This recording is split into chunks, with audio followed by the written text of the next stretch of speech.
Legendary. That is the only way to describe what the Knicks did to the Boston Celtics in that second quarter. The Knicks obliterated the Celtics with their ball movement, with their transition play, with their rebounding. And Boston did not have an answer. And the Knicks All-Stars in Jalen, Brunson, and Karl-Anthony Towns were phenomenal. I thought this was supposed to be a rivalry game, but instead, it ended up being a massacre of the Boston Celtics. We're going to break down all of these latest reports today. This episode is presented by FanDuel. If you're enjoying the content, please hit that subscribe button and have notifications turned on so you don't miss any new content. And now, let's get started. The Knicks win their second straight game. The Knicks are 2-0 to start the season. They beat one of the best teams in the Eastern Conference in Game 1. And then in Game 2, they beat the Boston Celtics and proved to everybody, this Knicks team is not the same anymore. New York is on a different level. And Boston, they just can't measure up. And as you can see here, the Knicks win against the Boston Celtics, 105-95. Although the final score doesn't tell the full story of this game, because at times during this game, New York was up almost 20-plus points on the Boston Celtics. They nearly blew them out. And shout out the channel sponsor FanDuel, America's #1 sportsbook, for giving us this updated information on who was going to win the game last night between the Knicks and the Boston Celtics. And as you can see here, based on the money line, Vegas, NBA odd makers, and FanDuel as well, all believe the Knicks had the edge over the Boston Celtics. New York was at -168, and the Celtics were at +142. And clearly, FanDuel got it right once again by choosing the Knicks. That was the best choice, and New York proved it last night. They are the team to beat this year because they're one of the best teams in the Eastern Conference, and they proved it again last night. Now, normally when I'm breaking down a game, I'm talking about the tale of two halves, the first half and the second half. Well, last night, I think it was a tale from quarter to quarter to quarter to quarter, because each and every quarter really had its own theme. That first quarter, really slow by New York. The Celtics, they were getting open threes, and the Knicks defense, it really wasn't great. They were allowing the Celtics to cut inside, drive inside, and attack at will. And if you're allowing Boston to do that, they are going to get the edge on you. And in that first quarter, that's exactly what happened. New York ended that quarter down 8 points. That first quarter ended 30-22 with the Knicks down. And then in that second quarter, I don't know what happened. I don't know what Mike Brown said to the Knicks, but something happened. Something clicked with the Knicks, and then we saw something that we never saw before. The level of defense, the level of transition play, the rebounding, the ball movement, and finally, the Knicks started to hit their threes. And what did that turn into? A 42-14 quarter for New York. That's right. The Knicks outscored the Celtics 42-14 in that second quarter. And by doing it, they made NBA history against the Celtics. The Knicks gave the Celtics one of their worst point differentials in a quarter in franchise history for them. Take a look tonight against the Knicks in that second quarter. Boston was -28.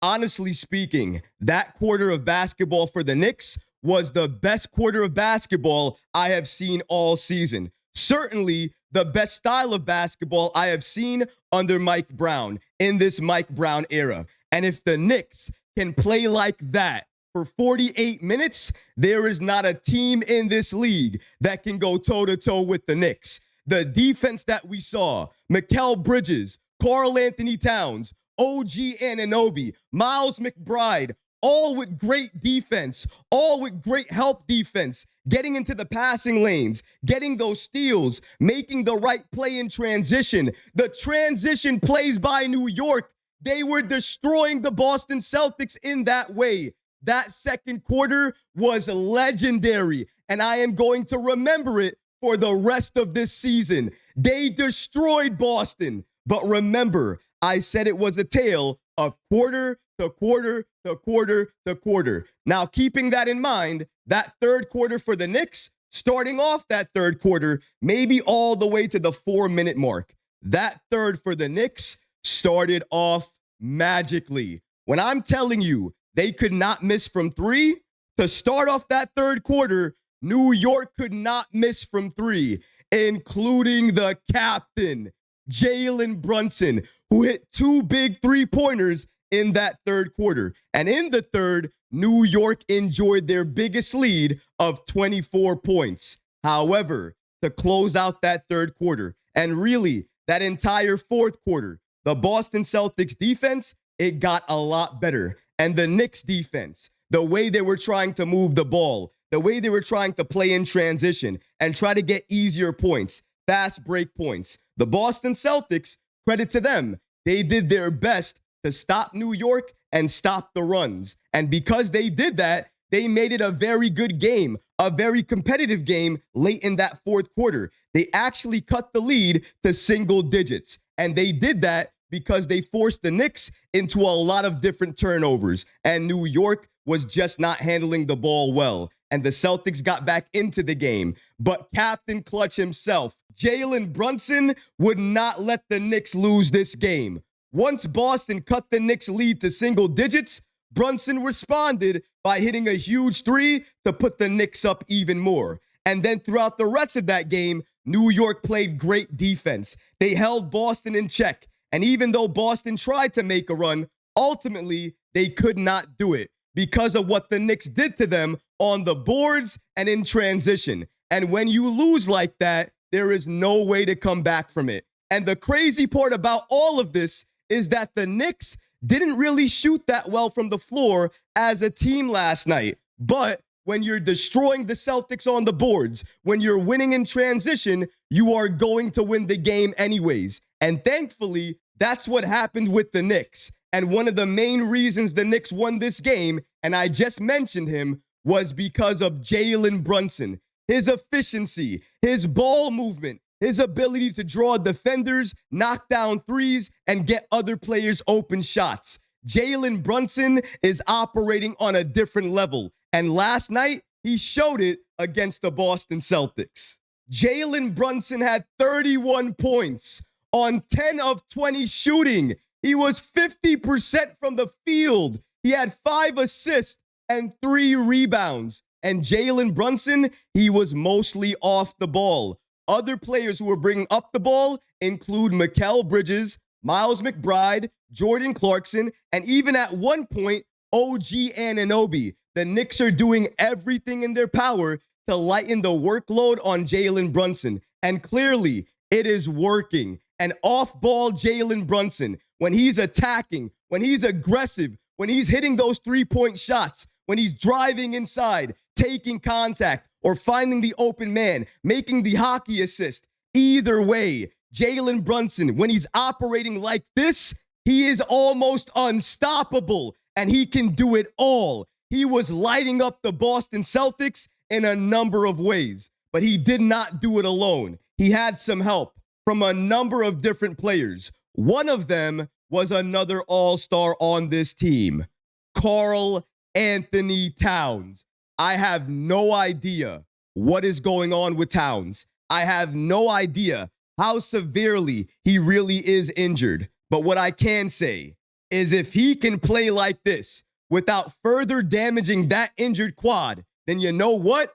Continue playing, because Karl-Anthony Towns was amazing last night. Another double-double, 26 points, 13 rebounds, 3 assists, 6 offensive rebounds, which is tied for game high.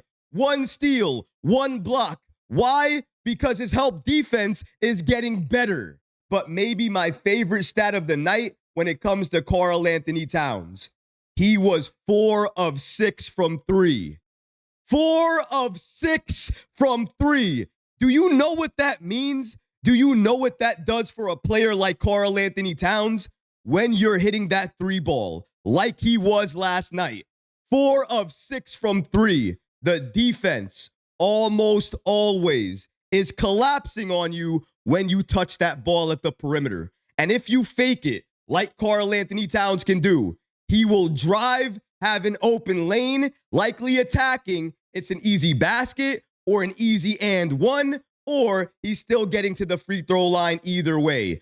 Karl-Anthony Towns, his aggression, Jalen Brunson, his aggression, what they did inside, making New York get to the line a number of times. I mentioned rebounding. I mentioned transition buckets, but there's something else I should mention too.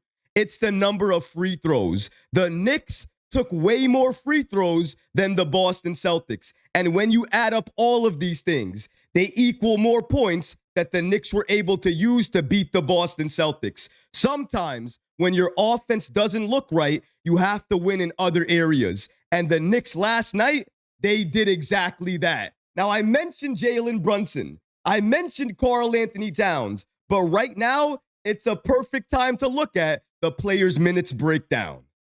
Now, taking a look at the minutes breakdown, we're going to break down how many minutes the starters played, and then we're going to highlight some other players that did very well against the Boston Celtics. But before we do that, we have to mention the obvious because we saw it as soon as the game began.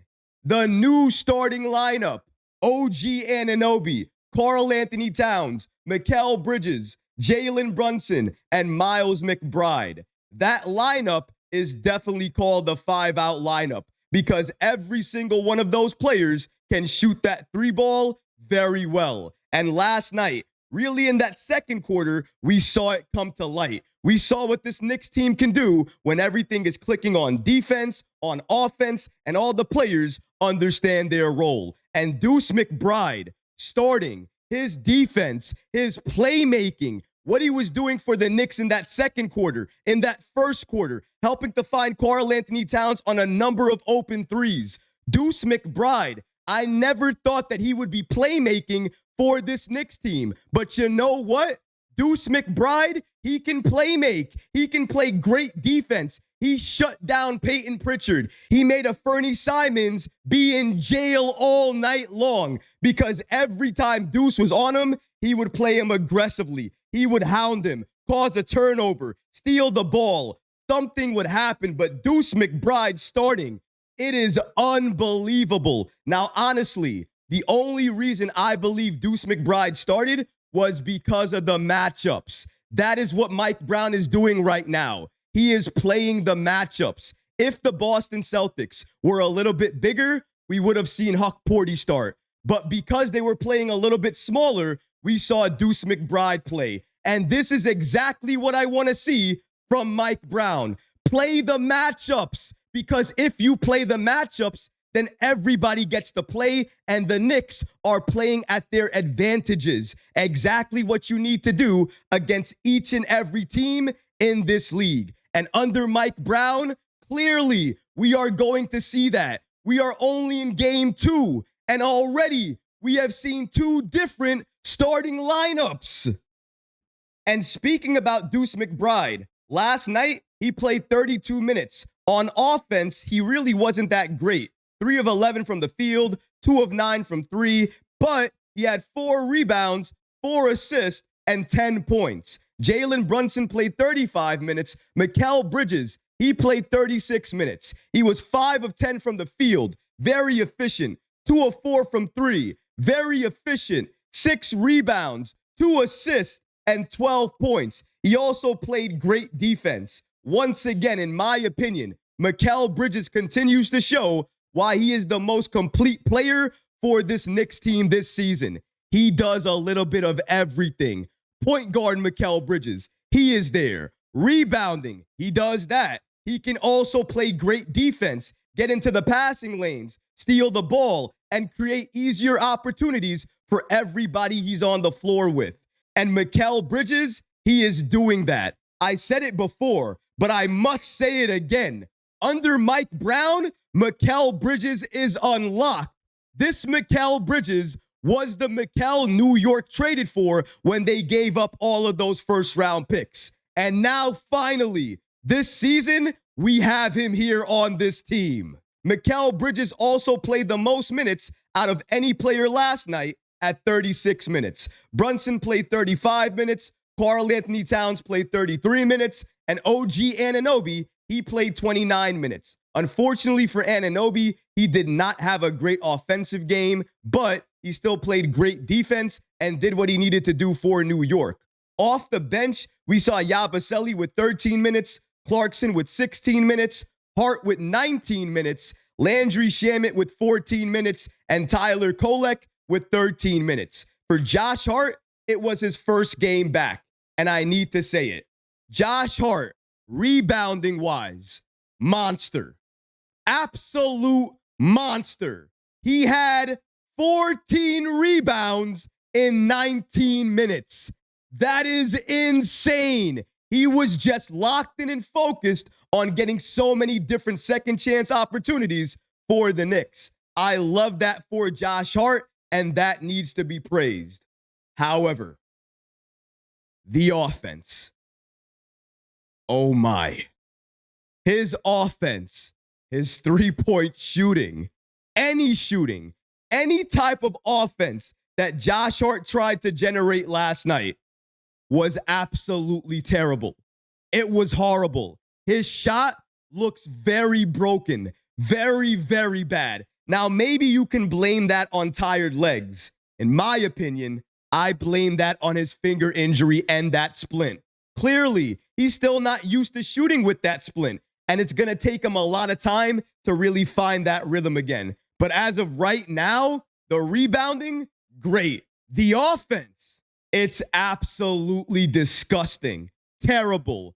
Hart, he needs to get better because we're going to need that offense. He cannot be a liability when he's on the floor. Rebounding is great. Defense is great. But you have to be able to do something on the offensive end when you're out there on the floor. The final player I want to highlight, and he deserves the highlight. He only played 13 minutes. 1 of 2 from the field, but he had 4 assists and 2 points. Now, you might be looking at the box score and saying, why is Recap talking about a player like this?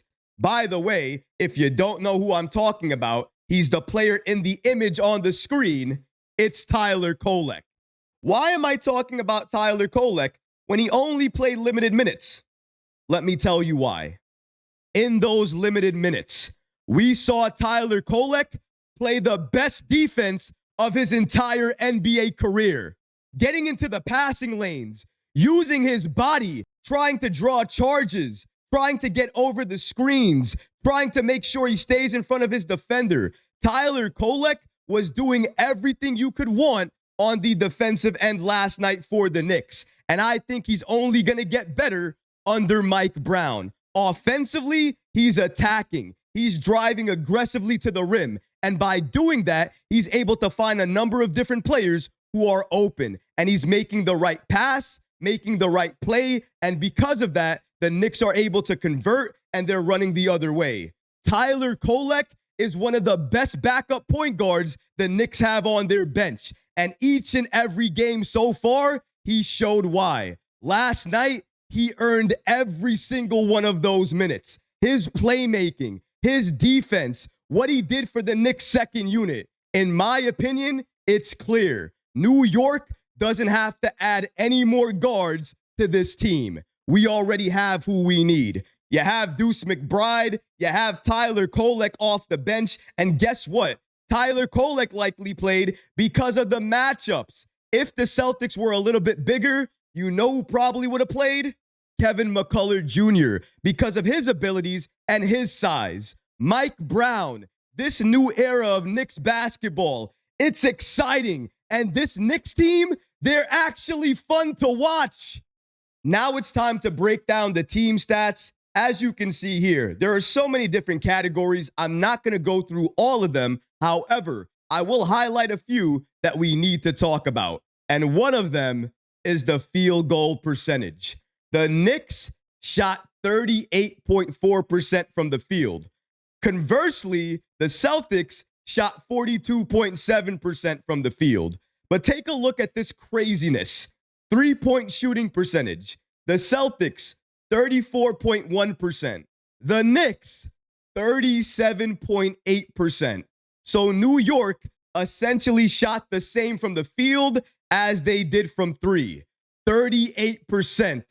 That is crazy. And one of the main reasons that happened is because sometimes, instead of moving the ball a little bit more, New York would either force up a shot or it would be late in the shot clock and New York would have no other choice. They would have to put the ball up. But because they did that, those shots, they were not quality shots. And it shows given the Knicks field goal percentage here. And then look at this other stat, turnovers. The Knicks had 20 turnovers in comparison to the Celtics' 16 turnovers. When you look at the offensive numbers and you look at the turnovers, you might think to yourself, how in the world did the Knicks beat the Boston Celtics shooting like that from the field and turning the ball over 20 times? Well, if you look at some of these other categories, it starts to make sense. Free throw shooting, 15 attempts for Boston, 25 attempts for the Knicks, and they hit 22 of them. The Boston Celtics, they only hit 10 of their free throws. Huge difference there. Then the rebounding. And in my opinion, this is why the Knicks were able to pull out the victory. 53-37. The Knicks destroyed Boston on the boards.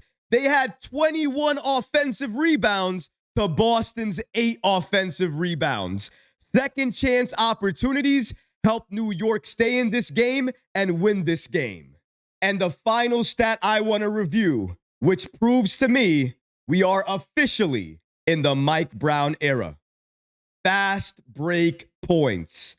15 for New York, 2 for the Boston Celtics. The Mike Brown era is officially here. New York running that ball in transition. Jalen Brunson hitting Jordan Clarkson for a transition three-point shot, or sometimes moving the ball around the perimeter to find the best shot, or finding a cutter inside. The way the Knicks are playing basketball this season is so fun to watch. Gone are the heavy ISO plays, and now we have team-oriented plays, team basketball, everybody touching the ball moving freely, and nobody complaining about their minutes, their touches, or their offense. Why? Because everybody is playing a part. Everybody has their role. And Mike Brown, he has made sure that everybody knows what they need to do once they touch that floor, whether you're a starter or whether you're a bench player. But you know what the scariest part about all of this is? The Knicks are still not at peak performance. We are still not at full strength. We still have another level that we can reach, and we're going to get there once this team is fully healthy and everybody is available. Once we can see that and we see the chemistry click, there is no team in the NBA that's going to be able to stop this Knicks team. Already last night, we were making so many mistakes. New York did not shoot the ball well. The Knicks committed 20 turnovers as a team. That is not great basketball. The Knicks can do better. But here's the thing. They did all of this, and in parts during that game, were still able to blow out the Boston Celtics. Even though the final score doesn't represent that, if you watch the game, especially that third quarter, New York had a 24-point lead on the Boston Celtics, even though they were making all of these mistakes. Let me ask you something. What happens when they're not making those mistakes? What happens when the chemistry is 100% and everybody is clicking and the Knicks have all players available? What happens then? Let me tell you what happens. The Knicks are running through this league, running through every team that they see on any given night. And if the Knicks continue to get better on top of what they're already doing, the sky is the limit for them. including an NBA championship. And if anyone has a problem with that, if anyone has any issue with what I'm saying about the Knicks, do something about it. Come to New York, or better yet, wait till we come to your city and do something about it. This is our time, our year, our season, and we are continuing to prove it each and every game against some of the best teams in the East. You know why? Because this year, the Knicks are one of the best teams in the East, and nobody is going to tell me differently. But what about you guys? What do you think about New York beating down, obliterating the Boston Celtics 105-95? Let me know how you feel about that in the comment section below, guys, because honestly, I would love to hear from you. But that's going to do it for this episode. I hope you enjoyed it. And if you did, go ahead and smash that like button, leave a comment below, and of course, guys, please subscribe to the channel. Until next time, Knicks fans, take care of yourself, your families, and each other. Peace and love.